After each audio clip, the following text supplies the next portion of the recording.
Okay, بسم I الله started الرحمن recording. بسم الله الرحمن الرحيم والصلاة والسلام على سيدنا محمد النبي الأمي وعلى آله وصحبه ومن والاه بإحسان إلى يوم الدين. Dear brothers and sisters, Assalamu alaikum wa rahmatullahi wa barakatuh. I like to read this verse from the Quran. بسم الله الرحمن الرحيم. واعتصموا بحبل الله جميعا ولا تفرقوا واذكروا نعمة الله عليكم إذ كنتم أعداء فألف بين قلوبكم فأصبحتم بنعمته إخوانا وكنتم على شفا حفرة من النار فأنقذكم منها كذلك يبين الله لكم آياته لعلكم تهتدون. This ayah from the Quran, ayah 103 from Surah. Okay, I will skip that. So it is ayah 103. It's probably the one ayah in the Quran that talks about unity, the most famous ayah in the Quran that talks about unity. And it talks about اعتصموا بحبل الله جميعا, hold fast to the rope of Allah. Of course, this is figure of speech. واعتصموا بحبل الله جميعا ولا تفرقوا. Don't go astray. Don't go against each other, opposite of each other. And do remember and do mention the ni'matullahi alaykum, the blessing of Allah on you, uh, and so on and so forth. So, in few days, brothers and sisters, we will be observing the crescent moon of Shawwal, and that is we will be observing the end of Ramadan and the beginning of Eid. And every year, as you know, a debate surfaces up as to when are we Muslims going to be united and when are we going to celebrate Eid or Ramadan at the same time throughout the world. And while this sounds like a good idea and appealing, I personally have a critical view of the use of word unity in this context.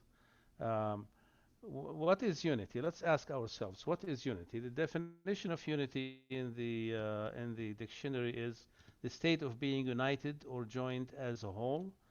And it says also that it is opposite of being divided, and it's a word of togetherness or oneness. Okay, fine. So unity is a state of mind or a state of being that we are together and we are not divided. And why is Eid? Why is the date of Eid or the beginning of Ramadan a dividing factor? I don't know personally. It is not it is not an issue in my opinion because the sighting of the moon or the beginning of Ramadan or the beginning of Eid is decided by the sighting of the moon. And the sighting of the moon is different from one land to another for the simple fact that the Earth is not a perfect sphere. There are high lands, low lands, flat lands on Earth, and Earth looks more like an egg. That's what scientists say. So I would say it would be impossible for people to sight the moon uh, likely together or at the same time on every spot on Earth. So that's why we have fatwas. We have different fatwas that talk about unity of horizon, and then another fatwa, and so forth. And I am not offended at all, personally, to the fact that some Muslims in this country start Eid on this day and we start Eid on another day. To me, that is very natural and it is acceptable. And perhaps it's a reminder to us that to look inwards, to look at our own community, at our own society that we live in. We all heard the adage that says, think globally and act locally. Uh, Other people say, think locally and act locally. I never heard of somebody saying, think locally and act globally. How can that be? Or somebody saying, think globally and act globally. No, we need to act locally. We belong to a community here, and our unity is translated with our dealings with each other in the same city. So if we sight the moon in this part, in the Midwest, for example, then the people in the Midwest start Eid together or start Ramadan together. And or if a community, for example, your community, if you are following a certain fatwa edict that say follow your country or follow that country, and you practice Eid together, then that's it. You start Eid together at the same time, and that is acceptable. I don't see this as going in opposite directions or breaking the unity of Muslims. I should mention, incidentally, that when we started this center on the east side in Lafayette, our friends in West Lafayette were worried that we are breaking the unities of Muslims at the university and at the greater Lafayette community, and that is of course nonsense. We are not here. We are here to complement each other, to provide another venue for Muslims, and the doors are open. We welcome people to come and visit us and pray with us and lead prayer if there's a chance to do so, and have your own qiyam al-layl. We would love to have you come over, people from the west side, to come over and do qiyam al-layl in our mosque. You will bless us with that. Uh, uh, so moving forward with this idea, I think that unity, the word unity, is taken out of perspective and out of context here. True unity of Muslims. I see it and I hear about it from my children when they come back from school, the first day of school or the same week of school, and say, "Oh, I met this and this, I met this and this and this Muslim in school." And I ask them, "Well, how did you know they're Muslims?" They say, "Well, in the cafeteria they didn't eat pork, and they were asking about the meat, and they were asking about the fried beans, if it has lard or not." These are the Muslims. This is our unity. Or I saw so and so girl wearing hijab, adhering to our traditions and refraining from what is not halal is our unity. This is what Allah subhanahu wa ta'ala, uh, what pleases Allah subhanahu wa ta'ala, that we are obeying Him in our day-to-day life. Um, I am happy to say that we are seeing the understanding of unity in our children more than us, who came to America as immigrants or as first generation students. Uh, they understand what unity is and they act upon it in a much smarter way. Whereas you see people like us, the older ones, they still they call their family back in the old country and say, "Oh, when is Eid? Is it tomorrow or the after tomorrow?" And then they follow that. They are acting as if they are in another country. But that is, as I said, is not my understanding of unity. So inshallah subhanahu wa ta'ala, we will show our unity with praying together, with adhering to the rules of Islam together, with inviting each other. It doesn't have to be the first day. Make it the second day of Eid. In fact, I don't even invite friends on the first day of Eid. The first day of Eid is for the family. The second day is when I call people and start calling people and congratulate them for the event of Eid. And I think this is should become the etiquette of Eid in household Muslim household throughout the country. And I hope you are enjoying your last days of Ramadan.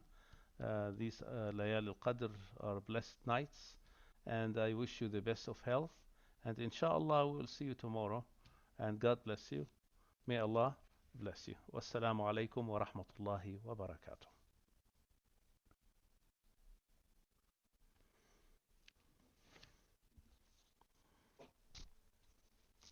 بسم الله الرحمن الرحيم الحمد لله رب العالمين والصلاة والسلام على أشرف الأنبياء والمرسلين حبيب إله العالمين أبي القاسم المصطفى محمد وعلى أهل بيته الطيبين الطاهرين المعصومين المنتجبين الذين أذهب الله عنهم الرجس وطهرهم تطهيرا. Brothers and sisters, Assalamu alaikum wa rahmatullahi wa barakatuh. As is usual, we will begin tonight with a special recitation of a dua. اللهم اجعل لي فيه إلى مرضاتك دليلا ولا تجعل للشيطان فيه علي سبيلا واجعل الجنة لي منزلا ومقيلا يا قاضي حوائج الطالبين. O Allah, on this day, show me the way to win your pleasure. And on this day, do not let Satan have a means over me. And on this day, make paradise an abode and a resting place for me, O you who fulfills the requests of the needy. And so today I want to talk about what it says here, وَلَا تَجْعَلْ لِلشَّيْطَانِ فِيهِ عَلَيَّ سَبِيلًا. Do not let Satan have a means over me. So what does it mean to have safety and protection from the evils of the shayateen, the devilish forces? As you all know, there's a difference between the term shaitan and shayateen. One is in the singular and the other is in the plural. And then also iblis as well. So sometimes the term iblis is used, sometimes shaitan, sometimes shayateen. So what are the differences between these? We know that iblis is the name of the jinn, the specific jinn that became known as shaitan, the troublemaker. And shayateen are the troublemakers in general, the armies of the shaitan. Of course, another term is also used, and that is a taghut, which is very similar. A taghut is also a person who is devilish and tyrannical and devilish. But before we go into that and what the narrations, what the Quran and the ahadith tell us about seeking protection from the shayateen, I wanted to mention, number one is the relationship between man and shaitan, or iblis, shall we say specifically. And the first glimpse in the Quran that we get of this relationship is during the creation of man. That when the intention to create man is stated. وَإِذْ قَالَ رَبُّكَ لِلْمَلَائِكَةِ إِنِّي جَاعِلٌ فِي الْأَرْضِ خَلِيفَةً. That God said to the angels that I am creating a khalifa, a representative of myself on earth. قالوا أتجعل فيها من يفسد فيها ويسفك الدماء. Will you create someone, this new creation that you're creating, will he wreak havoc and create violence and spread violence and bloodshed? Some experts suggest that the reason they asked this question specifically is because there may have been an earlier form of beings that resembled the human beings, but were much more primitive and were much more violent, aka cavemen, right? Neanderthals, cavemen. So, and then Allah subhanahu wa ta'ala replies that no, indeed that is not happening. Inni a'lamu ma la ta'lamun. I know that which you do not know. The second interaction comes when God creates the actual being, the human being, Adam, that first human being, and orders the angels and the jinn to prostrate. Now, in the verses, only the angels are mentioned, not the jinn. But the jinn were also ordered to prostrate. وَإِذْ قَالَ رَبُّكَ لِلْمَلَائِكَةِ إِنِّي خَالِقٌ بَشَرًا مِّن صَلْصَالٍ مِّنْ حَمَإٍ مَسْنُونٍ. That I am creating a bashar. And that word bashar refers to something of the earth, something which is terrestrial, of the earth, versus being from the heavens, versus being from the sky. We hear in Surah Yusuf that when the Prophet Yusuf alayhi salam was brought in front of the woman, when Zulaykha introduced him in front of the woman in order to prove her point, what was their reaction? فَلَمَّا رَأَيْنَهُ أَكْبَرْنَهُ. When they saw him first, they were bedazzled by him. وَقَطَّعْنَ أَيْدِيَهُنْ. They began to cut their hands because they had knives in their hands and they were cutting fruit. They got distracted. They started to cut their hands. وَقَطَّعْنَ أَيْدِيَهُنَّ وَقُلْنَ حَاشَ لِلَّهِ مَا هَذَا بَشَرًا إِنْ هَذَا إِلَّا مَلَكٌ كَرِيمٌ. They said, indeed, this is not a bashar, meaning that this person that we see in front of us is not from earth, is from the skies. In hada illa malakun kareem. He's an angel that's from the skies. So God tells the angels, Inni khaliqun bashar. First, I have created something from this earth. Min salsalin min hama'in masnoon. I am creating him from mud, which is taken from the swamps. If you've ever seen the mud that comes from the swamps, very low value, right? Very disgusting, right? God is saying that I'm creating this bashar from this low value material that's here on earth. فَإِذَا سَوَّيْتُهُ وَنَفَخْتُ فِيهِ مِنْ رُوحِي فَقَعُوا لَهُ سَاجِدِينَ. When I complete him and when I breathe onto him my spirit, then you should prostrate. Not right now. Because the human being, in terms of just the body, the body has very little value on its own. The body only has value when it has the spirit attached to it, when it has the soul, ruh, nafs, right? Because the soul or the spirit is what makes the body animate. It's what makes it alive. It's what makes it have the ability to function and to worship and to go about its purpose. But the body itself really has not that much value. And this is why in the month of Ramadan, we focus not so much on building the body, because food is at a minimum, or at least it's recommended that it's at a minimum. For many people, as soon as iftar time arrives, it's open season. And a lot of us, quite frankly, we gain weight in this month rather than lose weight, because we make up for everything that we haven't eaten through the day. Some people just shovel it in, with no discretion, which is against the recommendations. So the body, we don't focus on building, we focus on building the soul. قَدْ أَفْلَحَ مَنْ زَكَّاهَا وَقَدْ خَابَ مَنْ دَسَّاهَا. The one who is truly happy and successful is the one who focuses on his spiritual development, not just the physical development. That's not to say that we should neglect our bodies either. But this is when God asked the angels and the jinn to worship, not worship, to prostrate, to do sujood. فإذا سويته ونفخت فيه من روحي فقعوا له ساجدين فسجد الملائكة كلهم أجمعين إلا إبليس أبى. So all of the angels, they prostrated, and all of the jinn, they prostrated, except for Iblis. Iblis was the only one who saw himself in a superior position, that you created me from fire and you created him from clay. Again, he was not making he was missing the point. God was not asking the angels and the jinn to prostrate to Adam because he had created him from clay. But this is the comparison that Iblis made, that you created me from fire and you created him from clay. But God never asked them to prostrate because he was created out of a different substance, because he was created out of clay. It's because he perfected him. سَوَّيْتُهُ وَنَفَخْتُ فِيهِ مِنْ رُوحِي. Right? He blessed the spirit of the human being with his own divine spirit, from the spirit of God.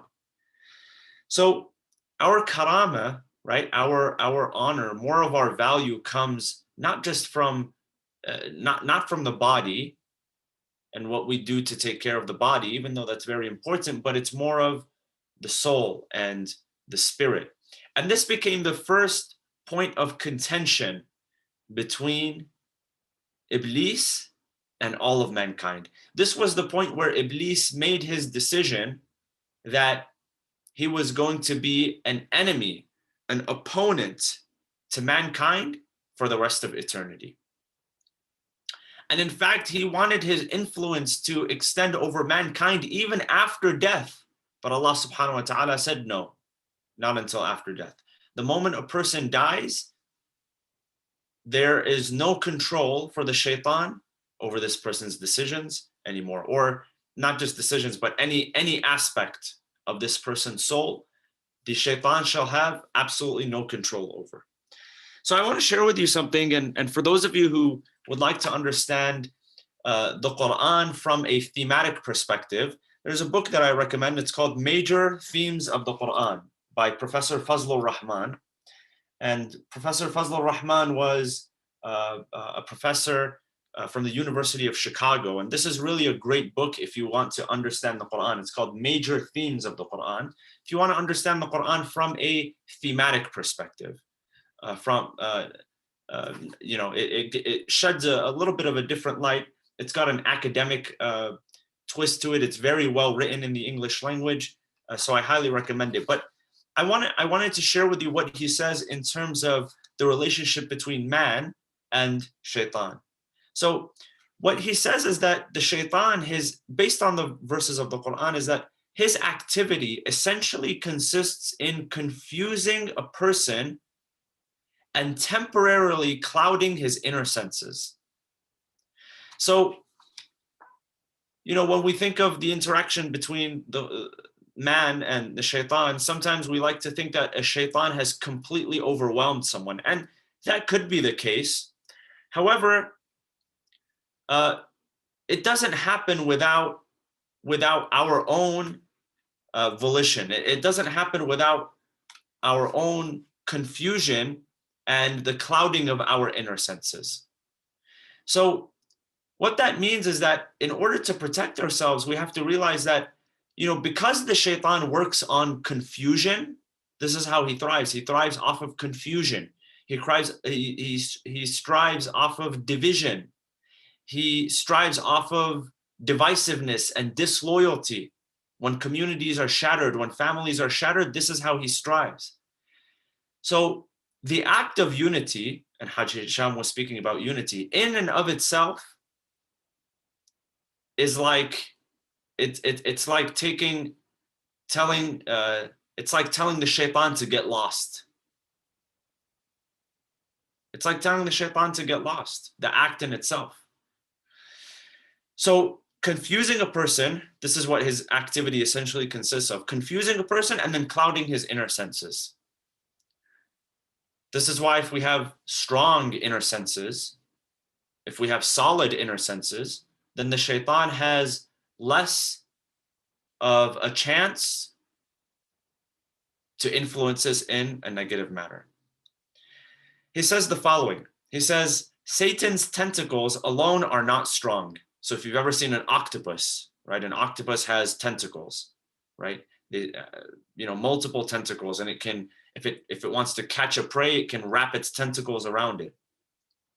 He says Satan's tentacles alone are not strong. It is only man's weakness and lack of moral courage and alertness that makes Satan look so strong. He looks strong, but the only reason he looks strong is if we have a lack of moral courage and alertness. Alertness, knowing what's going on within ourselves, knowing what's going on within the world around us. The Quran says, وَسَنُرِيهِمْ آيَاتِنَا فِي الْآفَاقِ وَفِي أَنفُسِهِمْ, that we will show them our signs in the horizons and within themselves. So when we look out into the world, when we see horizons, that's where we see the signs of God, but we also see signs of God within ourselves. So having a sense of alertness, what's going on in the world around us and what's going on within ourselves, what we call self-awareness. And then he says, Iblis, or Satan, shaitan, appears more cunning and artful than strong. It's not that he's strong, he's more cunning and he's more artful. Think about the battle between truth and falsehood. Think about the battle between Imam Ali alayhi salam and Muawiyah. It's not that Muawiyah was stronger in any way, morally, or by any means of strength. Even when it came to manpower, when the Battle of Siffin took place, there wasn't that much of a difference between the manpower, the numbers on both sides. Both sides were around the same amount of soldiers showed up. Just there was a difference of maybe a few thousand. But this is what Imam Ali alayhi salam actually alluded to in Nahj al-Balagha. He pointed towards this, that it's not that he's stronger, but he's more cunning and he's more artful. And in today's world, we see many people out there who they don't really have true strength and influence. Their influence comes from them being cunning and artful. So he's more deceitful and contriving than forthrightly challenging. Because he has no courage, he can't be forthrightly challenging, so he becomes deceitful, he becomes conniving and contriving. And he's more treacherous than going into battle. So that's one question in terms of, when we ask, how does the shaitan gain influence over someone? How does he have the ability to gain influence over someone? So this is another aspect. A third aspect that I want to talk about is the case of wealth and poverty. What does the Quran tell us about wealth and poverty? And when I talk about wealth and poverty, not just financial wealth and financial poverty, the term faqr in the Arabic language, when we say somebody is faqir, we tend to think that faqir refers to someone who's financially in a state of financial poverty, which is true. But the word faqr or faqir means to be in need. So there's financial poverty. There is emotional poverty. There is spiritual poverty. You could be wealthy financially, but spiritually poor. There could be moral poverty. Morally, somebody is poor, they're not rich. Social poverty. People who have money, but they don't have friends. They don't have any meaningful relationships with anyone.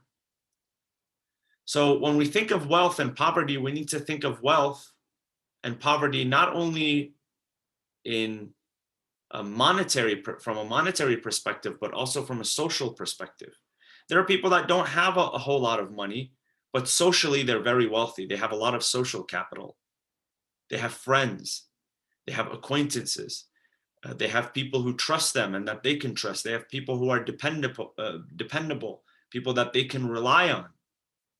This is social capital. These are relationships. This is social wealth. This is not something that you can actually purchase with any amount of money. This is something that you purchase with trust, with akhlaq, and then also emotional and spiritual.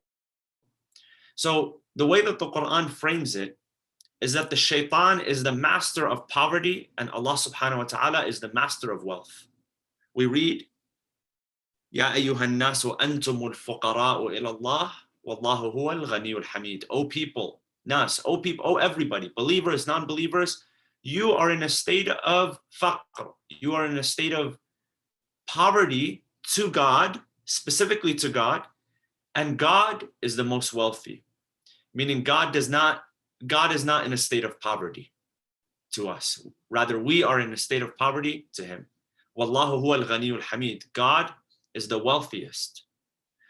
On the other hand, we also read about the shaitan in terms of wealth and poverty, that the shaitan promises poverty. Ash-shaytanu ya'idukum al-faqr. He promises poverty. So if you stick to the ways of the shaitan rather than the ways of God, you will be poor in one way or another. Either you will find yourself financially poor, you won't have any blessings in your mal, in the money that you have or your assets, or you will find yourself emotionally poor, you will find yourself spiritually poor, you will find yourself socially poor, because his promise is poverty. Ash-shaytanu ya'idukum al-faqr. So my friends, when we turn away from the shaitan towards Allah subhanahu wa ta'ala, we essentially remove ourselves from poverty towards true wealth. We move ourselves from a state of faqr to a state of ghina. And that's not to say that if you become wealthy, you will never need God. It's not, see, wealth, when it comes to our relationship with God, it's not something that you reach and that's it. It is like any relationship, it requires work.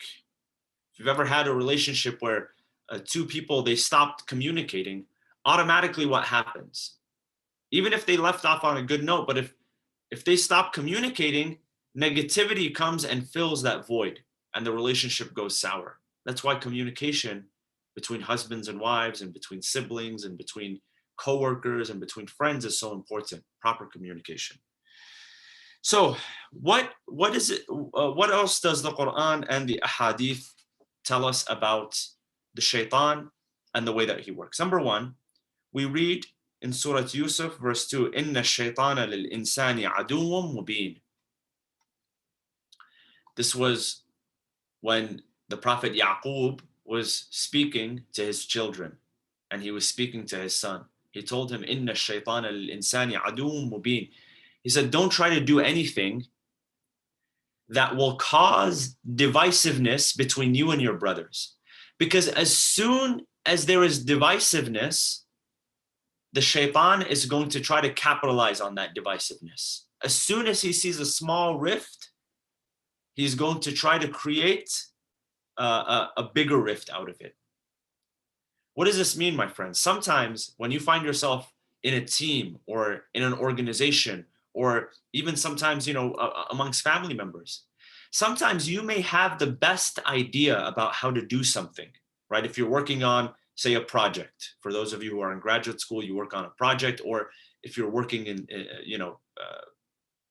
at your workplace in a corporate setting, sometimes you may have the best idea, but if you implement that best idea right now, it might cause division. And so sometimes you need to put that best idea on the back burner. It's not always about the best idea that we can come up with ourselves. It's the best idea that we can come up with as a group. And unfortunately, when we talk about the problems that happen with a lot of masajid and centers, this is a big problem that I've seen over the past decade of visiting different centers, is that one person shows up or two people show up and they have the best idea. And they want everybody else to listen to their best idea. However, the best idea that one or two people come up with is not always the best idea that everybody can implement. And this requires us sometimes to crush our ego.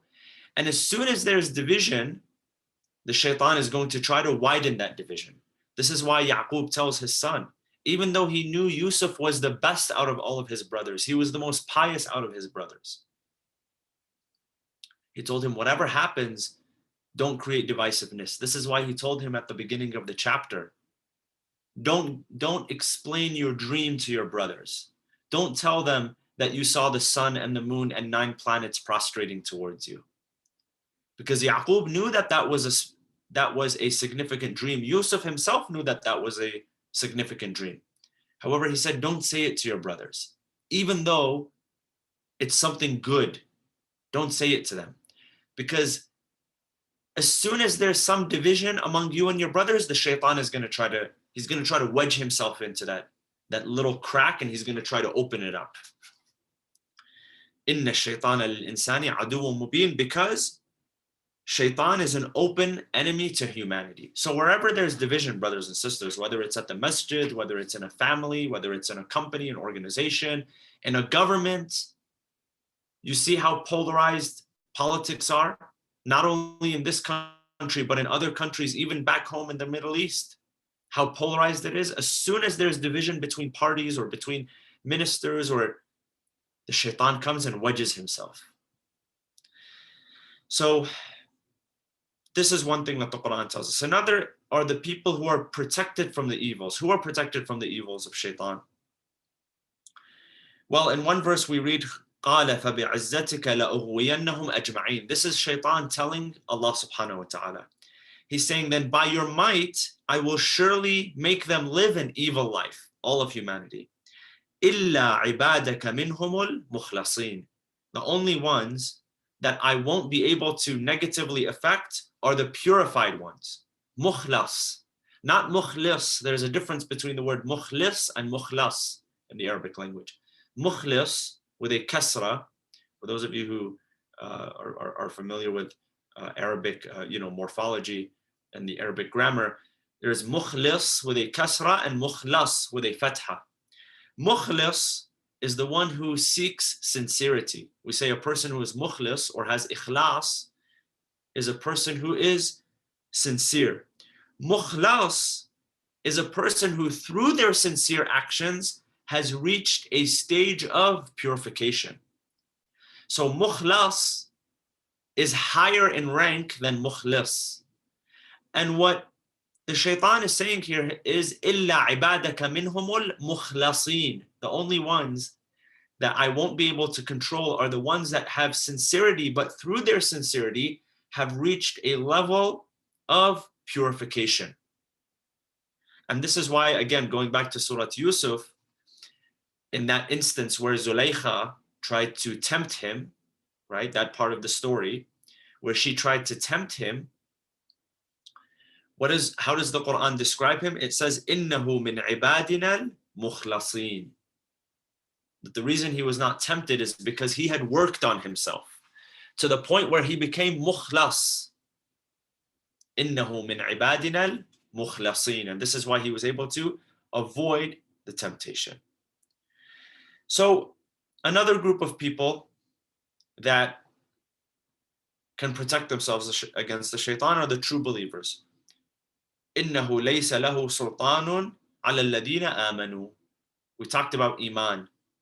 Yesterday we talked about iman, liqahul iman, right? The vaccination of iman is the recitation of the Quran. So those who recite the Quran and gain iman, the Quran says, إِنَّهُ لَيْسَ لَهُ سُلْطَانٌ عَلَى الَّذِينَ آمَنُوا. Indeed, he does not have any authority over those who have true faith. And then also people who are just and equitable, those who one area that is mentioned are those who do not cry out loud during adversities. Now it's okay to cry, but it's important to control ourselves during certain adversities. And then one who has resigned himself or herself to divine decree. A person who has tawakkul. This is a person who can avoid the influence of the shaitan. So I want to share with you, and we'll end with this. It's a hadith from Al-Imam Ja'far bin Muhammad al-Sadiq alayhi salam. He talks about the shaitan, by his own admission, describes the people that he cannot have control or influence over. And I'll just relay this in the English language. Al-Imam al-Sadiq alayhi salam says that shaitan said that there are 5 things over which I have no control or influence. However, the rest of humanity are within my grasp. Number 1, the person who holds firm to Allah with a pure and truthful intention and relies solely upon him in all his affairs. So the way that you determine a person who holds firm to Allah, he says in the Quran, وَاعْتَصِمُوا بِحَبْلِ اللَّهِ جَمِيعًا وَلَا تَفَرَّقُوا, and hold on steadfast to the rope of Allah. The way that you determine that is by a person who has a truthful intention. What is the person's intention? If they're doing good work, what's their intention? The person who has a good intention, the shaitan won't be able to sway him. The person who has an evil intention, the shaitan will easily be able to sway them. That's number 1. Number 2 is the person who increases his glorifications of praise by night and day. The person who increases his tasbih. The more tasbih we do, istighfar, alhamdulillah, la ilaha illallah, Allahu Akbar, right? These are all glorifications. The more a person increases his glorification, the less the shaitan has influence over him. Number 3, the person who wants for his believing brother that which he wants for himself. So whatever you want for yourself, you see a mirror,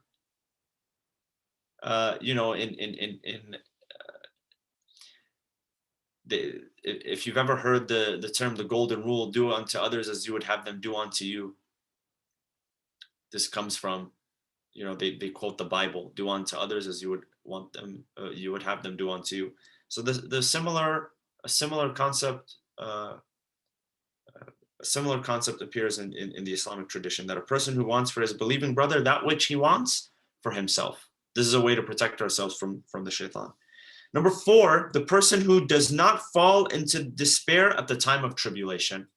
Despair is yes, qunut, hopelessness. When we lose hope during a time of tribulation, the person who's strong emotionally and doesn't lose hope, the shaitan cannot have strength over him or influence. And number 5, a person who is content with what Allah has apportioned out to him and does not show sorrow over his sustenance.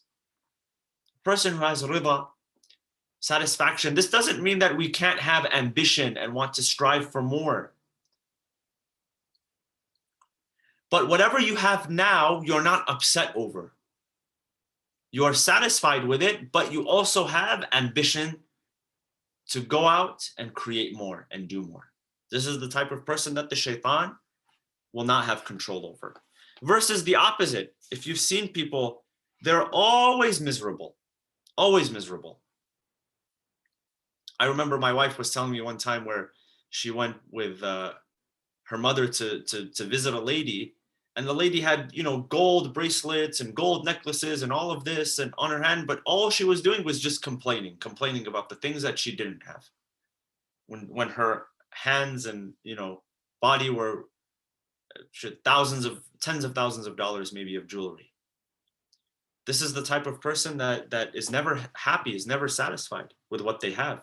And so the shaitan becomes a primary influencer. So he makes them complain about what they have, what they don't have versus what they have at the moment. So we ask Allah subhanahu wa ta'ala to protect us from the evil influences of the shaitan. This is the month where we can ask God to protect us from the shaitan. During Layali al-Qadr, when we read Dua Abu Hamza or Dua Joshan, or we recite some of the verses of the Quran, or we do Salat al-Layl or Salat Laylat al-Qadr, Nafila, or Dua Raf al-Masahif, where we swear by the Quran, then this becomes a time where we are able to protect ourselves from the forces of the shaitan.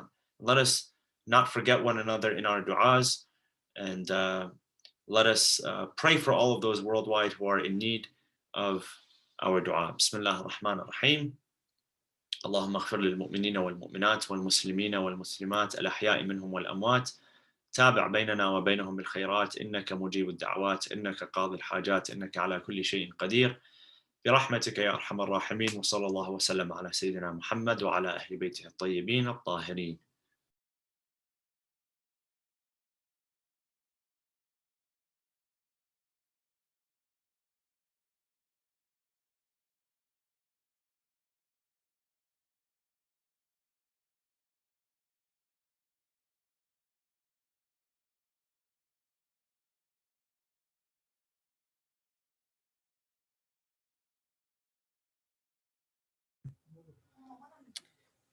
Thank you for your great lecture. I have a question about, maybe I didn't follow the differences between Iblis, Shaitan, and Shayateen that you said. Which one is really like distorting us from the right way? Which one is like exist but do nothing without our permission? If you can explain more about it, I would appreciate it. Yes, so Iblis is the name of the actual jinn. It's his name. Shaitan is the title of Iblis. And then shayateen, when shayateen is used in a plural, it refers to more than one shaitan. So there are obviously, we know that the jinn, right? And we read this in Surah Al-Jinn in the Quran, that some of them are believers and some of them are non-believers. Some of them are righteous and some of them are mischievous. They're troublemakers. So the ones that choose to follow Iblis, who was basically the grand shaitan, they are the shayateen that are mentioned in the Quran. So Iblis and shaitan are the same. You know, Iblis is just the name and shaitan is the title. And then shayateen are the ones that follow in the footsteps of this great shaitan who is Iblis. Now, which ones affect us? They all affect us. They all have the ability to affect us. You know, sometimes shaitan can carry out by himself. Sometimes he needs an entire army to spread mischief. So in terms of the negative effect, any one of them can affect us negatively. So inshallah, that clarifies. And of course, I would highly recommend reading the discussion that is in the book, Major Themes of the Quran. There's a little bit more of an elaborate discussion on the language of the Quran. So for instance, the term Iblis and Shayateen appears a lot in the Meccan periods of the Quran, when the verses of the Quran were being revealed in Mecca.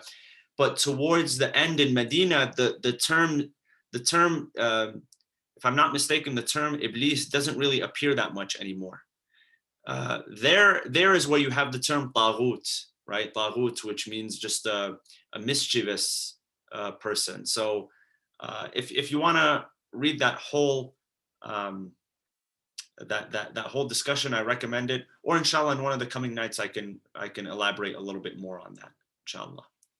But I would recommend that book anyways to anybody who wants to understand more of the Quran. Other than negative effect that shaitan has on us, can we also have a positive effect on shaitan or not? No, there's absolutely no way. He has made a decision to not be positively affected, even by God. He made that decision for eternity.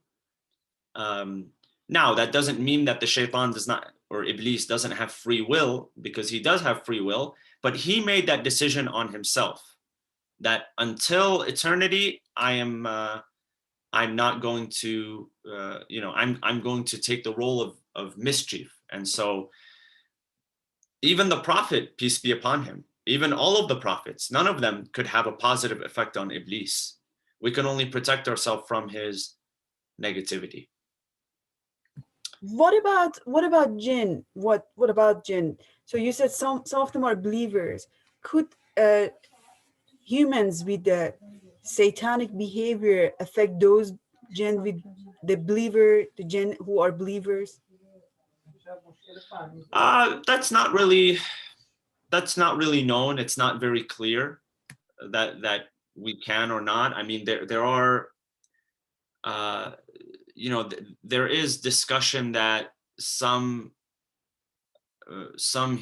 human beings have the power to summon the evil jinn, and they have the power to summon the good jinn as well. But that's not really clear, to be honest. We know that the Prophet Sulaiman, alayhi salam, he used the jinn in order to build his palaces and to build his kingdom, right? But other than that, it's very unclear our own interaction. I mean, like I said, some people, they claim to have power over the jinn, but it's a little bit of a complicated discussion, because some people feel very strongly about it. Some people say no, not at all. There's no control. No human can control a jinn. Some people say no, some humans can control jinn. So it's a debated subject. It's something that I haven't myself. I'm still searching and trying to learn.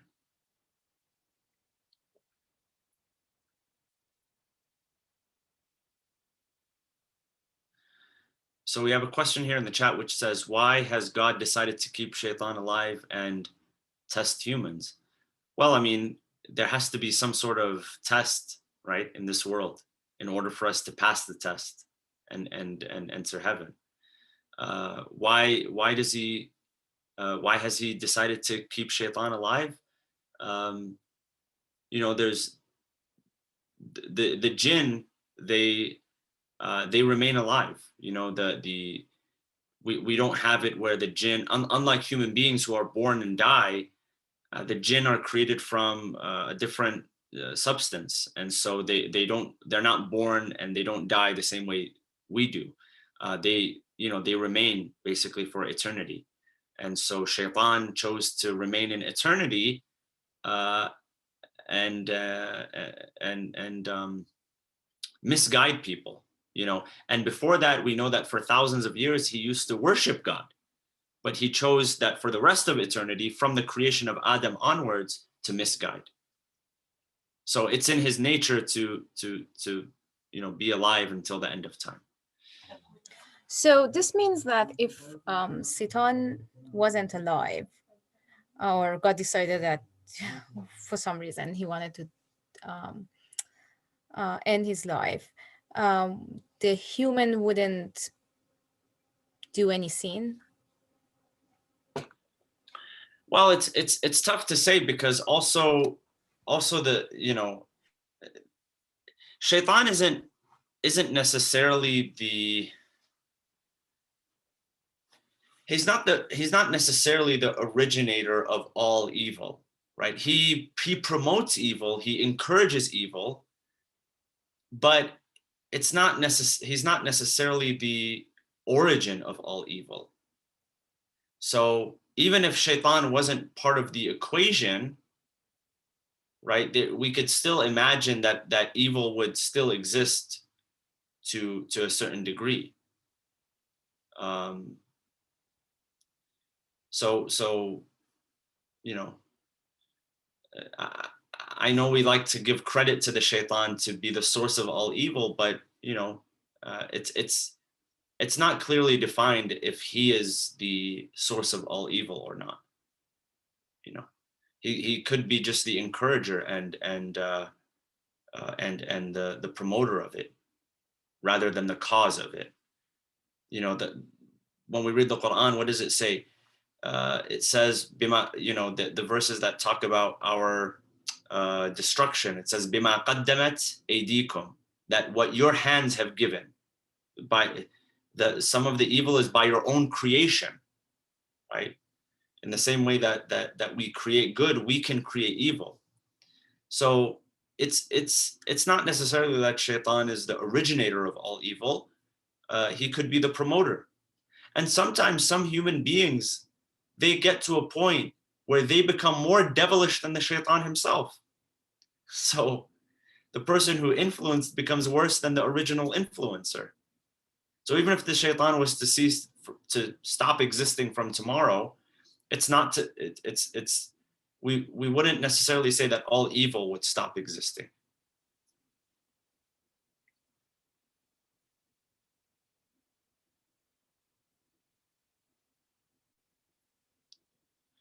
So there's another question. It says about being satisfied and having ambition. How can one be satisfied to what Allah has given them, but also want more? How can this habit of wanting more be aligned with what Allah wants for us? So that's a good question. I think the part that people have trouble with when it comes to ambition and satisfaction is you have to ask yourself, what am I capable of doing? Like what gifts has God given me? Okay. Once we understand the gifts that God has given us, then we can understand how hard we can work and how much ambition we should have. So one of the parts that people sort of get confused on is, people, in terms of when we talk about having ambition, they talk about what they can do for themselves.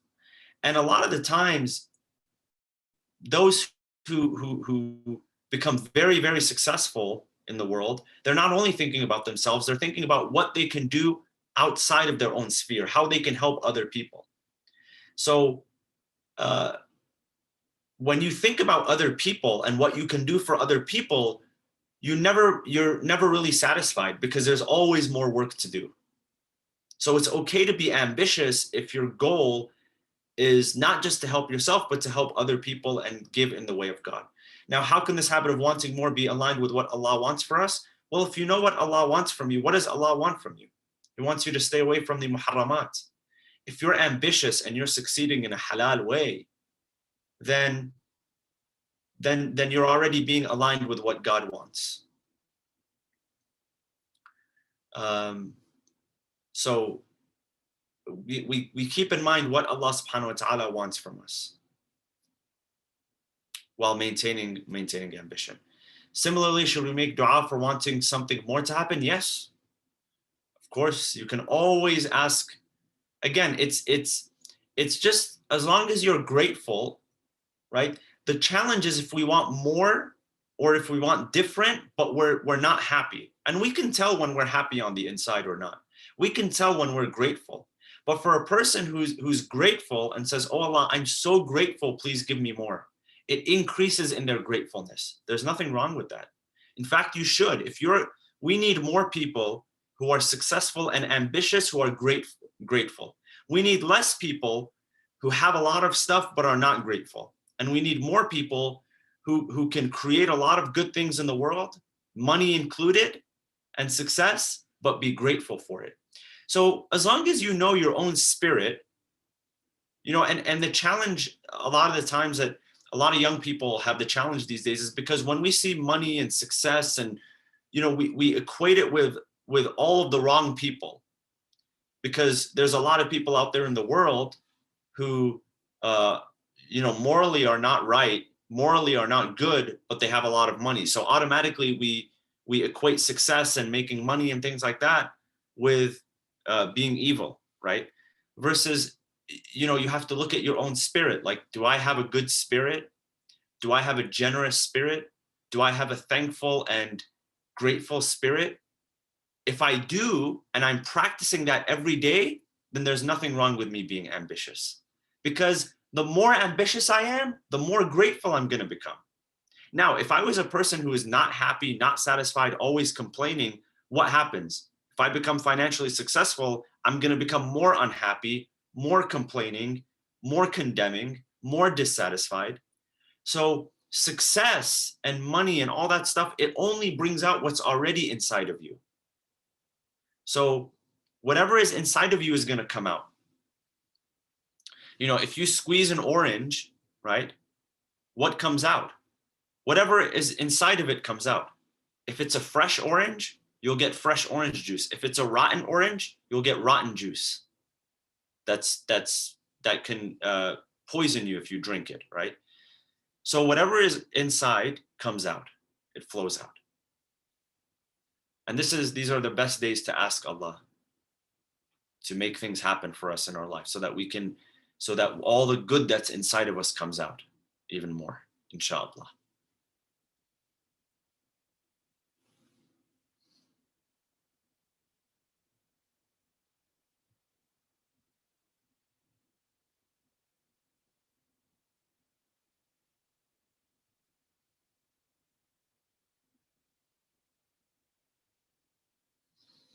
Thank you. May Allah bless you, and we'll see you all tomorrow. For those of you who are, I believe you're observing Laylatul Qadr tomorrow night, please don't forget us in your dua, and we'll talk to you tomorrow, inshallah. Assalamu alaikum wa rahmatullahi wa barakatuh.